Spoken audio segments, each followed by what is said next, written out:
आइए सुनते हैं प्रतिभा सक्सेना जी की कहानी झूठ कहाँ बोला। छिपकर बातें सुनने का एक अपना ही आनंद है। चाहे किसी से हमारी जान पहचान ना हो, उसकी किसी बात से मतलब भी ना हो, फिर भी उसकी व्यक्तिगत बातें सुनने में जो मज़ा आता है वो सबके साथ स्टेज पर नाटक देखने में भी नहीं आता। कला यदि जीवन की अनुकृति है तो पराई व्यक्तिगत बातें सुनना जीवन की वास्तविकता है। इससे वास्तविक आनंद की अनुभूति होती है। मुझे बचपन से ही छुपकर बातें सुनने का शौक़ रहा है। जब स्कूल में पढ़ता था तो क्लास में बैठकर मुझे कभी चैन नहीं पड़ता था। किसी न किसी बहाने उठकर स्टाफ रूम के पास बने टॉयलेट में पहुंच जाता था और ऊपर के रोशनदान से कान सटाकर खड़ा हो जाता था। टीचर्स की एक से एक मज़ेदार बातें मुझे पता है। टॉयलेट में आधा आधा घंटा बंद रहने के लिए मेरे साथ के लड़कों ने मेरा कितना मजाक नहीं उड़ाया, पर मैंने कभी उनकी परवाह नहीं की। अब भी किसी अकेले कमरे में दरवाजे की सन से कान लगाए मैं काफ़ी समय काट लिया करता हूँ। इस समय सुनाई देने वाला वार्तालाप यदि सार्वजनिक किस्म का ना होकर व्यक्तिगत किस्म का होता है तो मुझे अनिर्वचनीय आनंद की प्राप्ति होती है और मैं देशकाल की सीमाओं से ऊपर उठकर तन्मय हो उठता हूँ। इससे कभी कभी मुझे बड़ा लाभ भी हुआ है। नारी चरित्र के गूढ़तम रहस्यों में मेरी विलक्षण गति है। वैसे तो स्त्रियों की बातें अधिक रहस्यपूर्ण मानी जाती हैं, किंतु उन रहस्यों में विविधता अधिक नहीं है। ये मैं डंके की चोट पर कह सकता हूँ। कौन किस समय क्या करेगा इसका अंदाज चाहे मैं ठीक ना भी लगा सकूं, पर ऐसी विचित्र बातें जिन पर दुनिया दांतों तले उंगली दबा ले मुझे नितांत स्वाभाविक प्रतीत होती हैं। मेरी सबसे बड़ी कमज़ोरी यही है कि मैं अकेले में मकान लेकर नहीं रह सकता। इसलिए मैं सदा ऐसे घरों में रहा हूँ जहाँ आसपास चारों तरफ लोग रहते हैं। घर मिले हुए हों तो और भी अच्छा। अब ज़रा मेरी बिल्डिंग का जोग्राफिया समझ लीजिए। मेरे से लगे हुए कमरे में इतिहास के प्रवक्ता रहते हैं। बीवी बच्चे उनके शायद हैं नहीं, क्योंकि उनके घर इस प्रकार के पारिवारिक पत्र कभी नहीं आते। हॉलनुमा कमरे वाले हिस्से में एक पंजाबी व्यापारी हैं। उनके बच्चे हैं ज़रूर, पर यहाँ नहीं। यहाँ फ़िलहाल मियाँ बीवी दोनों ही हैं। एक लड़की ज़रूर जब तब दिखाई दे जाती है, कहीं बाहर रहकर पड़ती है। नीचे जो दिखाई दे रहा है वो मकान मालिक का आंगन है और ऊपर मेरे सामने जो 2 कमरों का फ्लैट है वो दांतों के एक डॉक्टर का सपरिवार निवास है। इनके यहाँ अक्सर ज़ोर ज़ोर से रेडियो बजता रहता है, जो मुझे सख्त नापसंद है। पंजाबी व्यापारी की बीवी और मकान मालिक में काफ़ी घुटती है। दिन दोपहरी का काफ़ी समय दोनों साथ बिताती हैं। पंजाबिन अपना घर धो पोंछ कर बंद कर देती है और मकान मालिक के यहाँ जा बैठती है। मकान मालकिन के कोई बाल बच्चा नहीं है। विवाह को 16 बरस हो गए हैं। यूँ स्त्री पुरुष दोनों में कोई कमी दिखाई नहीं पड़ती। अच्छे खासे मोटे ताज़े हैं। पैसे की भी कोई कमी नहीं, पर माया है भगवान की, क्या जाने कोई। कभी कभी दांतों के डॉक्टर की दुबली सी बीवी भी आ बैठती है। उसे अधिकतर अपने छोटे छोटे बच्चों से ही फुर्सत नहीं मिल पाती। ये दोनों जनी डॉक्टरनी की हंसी भी काफ़ी उड़ाती हैं। ये डॉक्टर की बीवी पढ़ी लिखी है, हालांकि लगती नहीं, और पंजाबिन देखने में BA पास लगती है, पर उसे लिखना तक नहीं आता। हाँ, मेकअप करने में और ऊपरी टीम टाम में खूब होशियार है। मकान मालकिन पहले मुझे पता नहीं था कौन लोग हैं। काला अक्षर भैंस बराबर है और है भी भैंस जैसी ही। एक बार डॉक्टरनी अपनी बड़ी लड़की को डांट रही थी। इतनी बार समझाया, बिल्कुल अकल नहीं है तुझ में। पंजाबिन नीचे ही नीचे बोली, अकल का सारा ठेका तो आपने ले रखा है, किसी और के लिए बचेगी कहाँ से। फिर वो दोनों ज़ोर से हंसी। डॉक्टरनी को कुछ पता नहीं चला। वो अपने बच्चों से उलझ रही थी। वो उन्हें खुद ही पढ़ा लेती है, कभी कभी अंग्रेज़ी भी पढ़ाती है, और यही बात सारी मुसीबत की जड़ बन गई है। बड़ी लड़की ने पूछा, मम्मी नून क्या होता है? स्कूल में दीदी ने नहीं बताया, बस लिख कर लाने को कह दिया। माँ कुछ तेज स्वर में बोली, नून क्या होता है? नाउन क्यों नहीं कहती? बोलने में ज़बान साफ होनी चाहिए। उसने कई बार शब्द लड़की से दोहराने को कहा। लड़की खींचे हुए स्वर में 5 बार नाउन नाउन बोली। मकान मालकिन आंगन में निकली थी।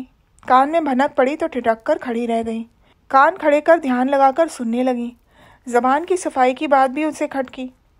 अपने को क्या समझती है जाने, हम जैसे बोलते हैं अपने लिए, इसे क्या करना चुड़ैल, वो बड़बड़ाई। किसी को अपनी नहीं बताना चाहती थी, सो चुप लगा गई। भुनभुनाती काफ़ी देर तक रही थी। ये डॉक्टरनी क्या जाने अल्लम गल्लम बके जा रही है, ठीक समझ में नहीं आता। नए तरीके की गालियाँ दे रही है। साफ साफ बात उसकी समझ में नहीं आई, फिर भी मतलब तो निकाल ही लिया। ऐसे क्या वो बिल्कुल बेवकूफ़ थी? ऊपर से फिर आवाज़ आई, मैं आई कम इन? लड़की और अम्मा दोनों कह रही हैं, कमीन कमीन। अच्छा तो हम कमीन हैं? हमारे मकान में रहकर हम ही से गाली गुप्तारी? देख लूँगी इसे भी। बड़बड़ाती हुई वो कमरे के अंदर चली गई। फिर तो मकान मालकिन परेशान करने पर उतर आई। नल का पानी ऊपर जाने का मौका ही नहीं देती। बच्चों को बात बात पर टोका टोकी और भी बहुत कुछ। मन की कुड़ कुछ इस प्रकार निकाल रही थी। फिर एक दिन पंजाबिन के साथ बैठे बैठे उसने कह ही डाला, देखो तो ज़रा इस डॉक्टर आइन को, ऊपर से कमीन कमीन कहती रहती है। ये तो बड़ी बुरी बात है। देखने में तो ऐसी लगती नहीं, पर असलियत कौन जाने। ऐसा तो नहीं करना चाहिए। पता नहीं कैसी है, शक्ल से ही ऐठू लगती है। बच्चों को भी तो देखो, ज़रा ज़रा से हैं और गाली देते हैं। ऐसों से तो दूर रहे वही अच्छा। दोनों सोच रही थीं, वो लोग उसकी जो हंसी उड़ाती हैं कहीं उसने सुन लिया हो और इसीलिए ये सब कर रही हो। कहीं मेरे साथ भी ना करने लगे। पंजाबन ने सोचा कि आगे से सावधान रहेगी। अंदर ही अंदर घुटती मकान मालकिन को चैन नहीं पड़ रहा। मुकदमा आगे बढ़कर मकान मालिक के पास पहुंचा। मैंने अपने कानों से सुना, तुम्हें और मुझे नाउ नाइन कहते रहते हैं। कुछ देर चुप्पी। कमीन कमीन कहते भी मैंने साफ सुना। तो तुमने अपने लिए ही कैसे समझ लिया? नाउ नाइन कहने के बाद मैंने सुना। मैं क्या ऐसी बेवकूफ़ हूँ जो बेबात की लड़ाई खड़ी करूँ? अच्छा। स्वर बड़ा भारी सा हो गया था। पत्नी ने कहना जारी रखा, एक तो वैसे ही दुखी हूँ, ऊपर से और कुढ़ाती है। मरे जब देखो संडे के संडे कहते रहे। अब बताओ, कोई तुम्हें संडा कहे तो मुझे कैसा लगेगा? किसी को दिल जलाना अच्छा थोड़ी ही है। हमारे बच्चे नहीं है तो हम संडा संडी हो गए। इन्हीं ने पैदा करके कौन सा कमाल कर दिया। क्या करूं, मेरी ही किस्मत फूटी है। ये नासपीटी और जलाने आ गई मुझे। इसके बाद डॉक्टर का रेडियो ज़ोर ज़ोर से बजने लगा था। कुछ सुन नहीं पाया आगे। गर्मियों की सुबह बड़ी प्यारी नींद लाती है। उस समय मानव जगत में अपेक्षाकृत शांति रहती है। सुनने लायक कुछ खास होता नहीं। अच्छी खासी नींद में था कि कानों में कुछ आवाज़ें आने लगीं। अलसाया सा शरीर बिस्तर से उठना नहीं चाहता था। लगा कहीं कोई बड़ी ज़ोर से दरवाज़ा खटका रहा है। साथ में आवाज़ भी किसी लड़की की, खोलिए खोलिए। मकान मालकिन का रूखा सा स्वर, कौन है, क्या है? आंटी मैं हूँ गुड्डी, प्रसाद भेजा है मम्मी ने। डॉक्टर की बड़ी लड़की। कुछ देर चुप्पी। फिर खोल रहे हैं। ज़ोर से दरवाज़ा खोलने की आवाज़। क्यों, ये आंटी संटी क्या होवे? नहीं ताई जी, मुँह से निकल गया। अम्मा पढ़ाएंगी तो वही निकलेगा। होवे क्या है आंटी, ये भी तो बता जा। चाची को आंटी कहते हैं। हमसे मत कहा कर ये सब। अरे भगवान, लड़की से काहे उलझ रही है? मकान मालिक की भारी आवाज़, बिटिया ज़रा अपने पिताजी को भेज दीजो। मैं फ़ौरन उठकर खिड़की से लग गया। मकान मालकिन ने झटाक से प्रसाद की प्लेट ली और लाकर वापस कर दी। कुछ देर बाद जीने पर आहट हुई। फिर दरवाज़ा खुलवाया गया। ज़रूर दांतों का डॉक्टर होगा। मैं चौकन्ना हो गया। नमस्कार चमत्कार के बाद 2 मिनट चुप्पी रही। मैं झांकने का लोभ संवरण ना कर सका। दोनों कमरे में जाकर बैठ गए। मैंने कान खिड़की से सटा लिए। देखिए साहब, हम तो ये सोच रहे थे आप लोग पढ़े लिखे समझदार हैं, पर बच्चों को आपके घर में कैसी बातें सिखाई जा रही हैं? क्या हुआ? बच्चों ने क्या किया? ऊपर से हमें नाउ नाइन और कमीना कहा जाता है। कब, किसने कहा? डॉक्टर की चौकी आवाज़। कोई बच्चे अपने मन से थोड़े कहते हैं। आपके घर से भी? ऐसा कैसे हो सकता है? हमने सोचा था डॉक्टर हैं, भले लोग हैं, पर ये गाली गुप्ता तो ठीक नहीं, वो भी बेबात में। हमारे बच्चे नहीं हैं, आपके हैं, पर इससे हम संडे संडी तो नहीं हो गए। कितना दुख हुआ घरवाली को। उनकी पत्नी भी बोलने आ गई थी। हाँ भैया, अपने कानों से सुना। नहीं सुनती तो क्यों कर विश्वास होता। हम तो वैसे ही दुखी हैं, ऊपर से और हमने क्या बिगाड़ा है तुम्हारा? ऐसा ही करना है तो हमारा मकान खाली कर दो, और क्या। बेकार हल्ला मत मचाओ, चुप रहो। जाओ अंदर, हम लोग बात कर लेंगे। डॉक्टर भारी सोच में था। उन्होंने ऐसा कैसे कहा होगा? अभी बुलाता हूँ उन्हें। नहीं, यहाँ बुलाने से क्या फ़ायदा, आप खुद ही समझा देना। बेकार तमाशा लगाने से क्या फ़ायदा। पर ऐसा हुआ कैसे? डॉक्टर आहत स्वर में कह रहा था। 1 घंटा बीत गया। सोचा मामला ठंडा हो गया। नहाने जा रहा था। डॉक्टरनी के चिल्लाने की आवाज़ें आने लगीं। पहले मैं समझा मकान मालकिन से लड़ रही है, फिर समझ में आया अपनी लड़की पर बिगड़ रही है। गुड्डी, सच्ची बताओ, तुमने क्या कहा था? नहीं मम्मी, हमने नहीं कहा। सच्ची सच्ची बोल दे। नहीं कहा, हमने कभी नहीं कहा। तड़ाक से एक चाटा। बोल सच। नहीं नहीं, हमने कभी नहीं कहा। बिलबिलाकर लड़की चीखी। फिर तड़ातड़ मारने और रोने चीखने की आवाज़ें। ऐसे नहीं मानेगी। पट्टू, डंडा ला। फिर रोना चीखना। नहीं बताएगी तो तेरी हड्डी पसली तोड़ दूंगी। यही सिखाया है हमने। लड़की की जिद। हम तो स्कूल से आकर पढ़ते हैं। नहीं कहा, कभी नहीं। डॉक्टरनी की दया माया क्या बिल्कुल ख़त्म हो गई? फिर पिटाई चीखें। अपनी ही रट लगाए है। ठहर जा, तुझे आज मार कर ही छोड़ूंगी। वो क्या झूठ बोल रहे हैं? वो फिर आगे बढ़ी। मकान मालकिन चिल्लाई, अब क्या मार ही डालोगी लड़की को? वो बीच में आ गई। नहीं बहन जी, कबूलवा लेने दो, बीच में मत पड़ो। लड़की ज़ोर ज़ोर से चिल्ला रही थी, ताई जी हमने कब कहा? ताई जी चुप। मम्मी का फिर गरजना, लड़की का रोए जाना अब असह्य होता जा रहा था मेरे लिए।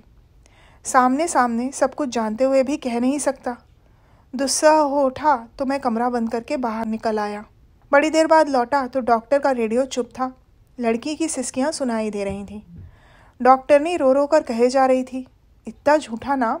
उनने कहा गुड्डी के साथ मैंने भी कहा। मेरी तो समझ में कुछ नहीं आता। मेरे बच्चे जहाँ आँखों का कांटा हो, मुझे वहाँ नहीं रहना। छोड़ दो ये मकान। इतना पिटवाया लड़की को, अब तो जी ठंडा हो गया होगा। क्या फ़ायदा इस मकान में रहने से? दूसरी ओर मकान मालकिन झींक रही थी, मेरी ही किस्मत खोटी है। क्या कहेगा कोई कि अपने नहीं है तो दूसरों के बच्चों को पिटवाती है। ज़रा सी ममता नहीं, इतनी बुरी तरह पीटा लौंडिया को। कौन जन्म के पाप भुगत रही हूँ। हे मेरे राम, सब मुझे ही दोष देंगे। अब चुप भी करो, तुम लोगों से चैन से रहा भी तो नहीं जाता। मकान मालिक ने डांटा, नहीं हो चैन न वो चैन, तो क्या मेरा दोष है इसमें? जो सुना सो कह दिया। तुम भी मुझे ही कहोगे? मैं कहाँ जाऊँ मेरे राम। आज मुझे डॉक्टर के रेडियो का ना बजना खटक रहा था। कसूर किसका है, डॉक्टरनी का या मकान मालकिन का? नहीं, किसी का नहीं। मैं दोनों के बीच फंस गया हूँ। सब कुछ जानता हूँ फिर भी कुछ बोल नहीं सकता, क्योंकि सच गूंगा होता है, सुनता सब है, कहता कुछ नहीं। दूसरा दिन मुझसे रहा नहीं जा रहा था। गुड्डी के स्कूल जाने से थोड़ा पहले जाकर मकान मालिक के घर बैठ गया। बातें करने लगा। पिताजी पूछ रहे थे आप लोगों के बारे में। हम लोग बिजनौर की तरफ के हैं। आप कहाँ के हैं चाचा जी? चाचा जी सुनकर मकान मालिक की मुद्रा कोमल हो गई। हम उधर मेरठ साइड के गांव में अपना घर है भाई, वहीं रहते हैं। हाँ, बोली से मैं समझ रहा था कि आप अपनी तरफ के हैं। और चाची जी वो कहाँ की हैं? अपना उल्लेख सुनकर वो अंदर से निकल आईं। हमारा मायका उधर दौराला में। हाँ हाँ, नाम तो सुना है हमने। वहाँ गन्ने की मिल है, वहाँ के गन्ने का क्या कहना? वो खुश हो गई। अभी भी वहाँ हमारे भाई लोग हैं। इतने में गुड्डी आती दिखाई दी, हाथ में बस्ता लिए थी। अरे गिड्डी, इधर तो आना। वो दरवाजे तक आ गई थी। कम इन गुड्डी, अंदर आ जाओ। चाची जी हैरत से देख रही थी। मेरी भतीजी भी तुम्हारे बराबर है। तुम कौन सी क्लास में हो? अंग्रेज़ी ग्रामर में आजकल क्या चल रहा है? आजकल पार्ट्स ऑफ स्पीच। हाँ, उसी में तो। आजकल क्या चल रहा है? अभी तो शुरुआत है, नाउन की परिभाषा और काइंस। तुम्हें आता है? बताओ कितने तरह के हैं? वो शुरू हो गई। Common noun, proper noun, abstract और हाँ, अभी पक्के नहीं हैं। रटा करो हर इतवार को, संडे के संडे। मेरी भतीजी आने वाली है, मैं उसे पढ़ाऊँगा। तुम चाहो तो आ जाना, अगले संडे तुम्हारे बराबर की है। मम्मी से पूछ लूँगी, जाते जाते उसने कहा। वो दोनों अवाक बैठे रहे, कुछ सोचते से। भतीजी नहीं आने वाली है, लेकिन काम पूरा हो गया। मैं झूठ कहाँ बोला, सच बोलने लगा हूँ। तो ये थी प्रतिभा सक्सेना जी की कहानी, झूठ कहाँ बोला। सुनने के लिए धन्यवाद।